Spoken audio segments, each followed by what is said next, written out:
We get together once a week, and it's about fellowship too.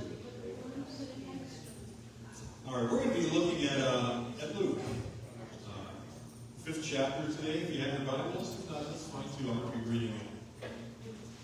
Luke 5, 17 through 26. We find Yeshua in Capernaum, which is in Galilee.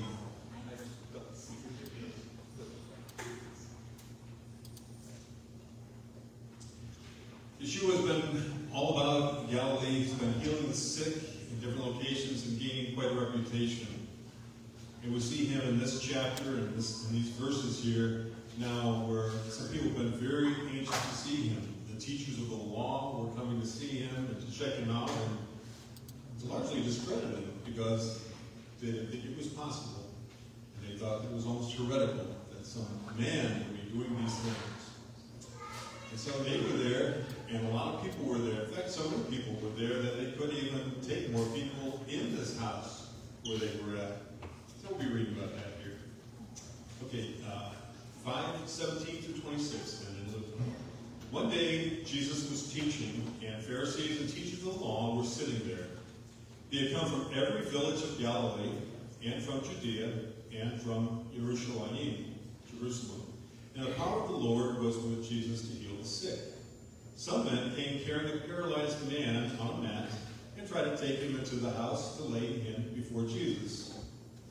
When they could not find a way to do this because of the crowd, they went up on the roof and lowered him on his mat through the tiles into the middle of the crowd, right in front of Jesus. When Jesus saw their faith, he said, "Friend, your sins are forgiven." The Pharisees and the teachers of the law began thinking to themselves, "Who is this fellow who speaks blasphemy? Who can forgive sins but God alone?" Jesus knew what they were thinking and asked, "Why are you thinking these things in your hearts? Which is easier to say, 'Your sins are forgiven,' or to say, 'Get up and walk'? But I want you to know that the Son of Man has authority on earth to forgive sins." So he said to the paralyzed man, "I tell you, get up, take your mat, and go home." Immediately he stood up in front of them, took what he had been lying on, and went home, praising God. Everyone was amazed and gave praise to God. They were filled with awe and said, "We have seen remarkable things today." And at first reading, this could be kind of difficult unless you really dive into it because of what Yeshua says to the man. He says, "Your sins are forgiven," instead of just saying you are healed. And so what's actually taking place here is Yeshua is not only revealing himself as the Son of God, because only God can forgive sins. And so he's revealing his messiahship to everybody that is witnessing and that is open to hearing. We see the faith of the people that carried this man, those four gentlemen that carried this paralyzed man to be healed. They were full of faith, believing that he would be healed, so much that they were desperate to get into this building. They actually went up to the roof.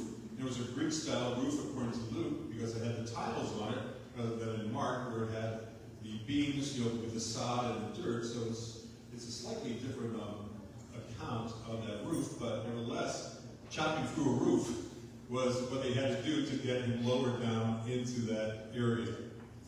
Yeshua saw the faith of those four people, the faith of that person on that mat. And it was believed in those days that if you were sick, it must be because of some sin that you had. Okay? And sometimes it was. Sometimes it was you were born into different sicknesses just like today. But what he was saying, the larger picture here, is that the greater gift is the forgiveness of sins. Because that covers everything. Oh, he healed him also. He was healed. But he said, "Your sins are forgiven." Because salvation is the ultimate gift that he gave him. He went beyond healing. He healed him and went way beyond that. Not only revealing who he was, but the greatest gift we can have is salvation. Salvation came through his own blood on the cross for us. We see the connection between healing, forgiveness, sins, and faith at work. The rabbinical thought of those days was that that forgiveness came before healing also. And they based it on Psalm 103, 1 through 3, because they looked at the order. Psalm 103, 1 through 3. Praise the Lord, my soul. All my inmost being, praise his holy name. Praise the Lord, my soul, and forget not all his benefits, who forgives all your sins and heals all your diseases.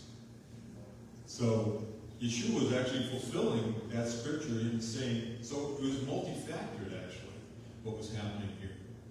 And so, if we look at the end of that passage, we see that the man went away praising God, giving God glory for his healing. You can only imagine a person that was paralyzed and can now walk out of a home healed.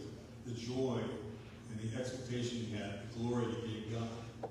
And everybody that was there that witnessed this went out praising God, except those who were skeptical and couldn't accept the fact that Jesus was who he was, divinity.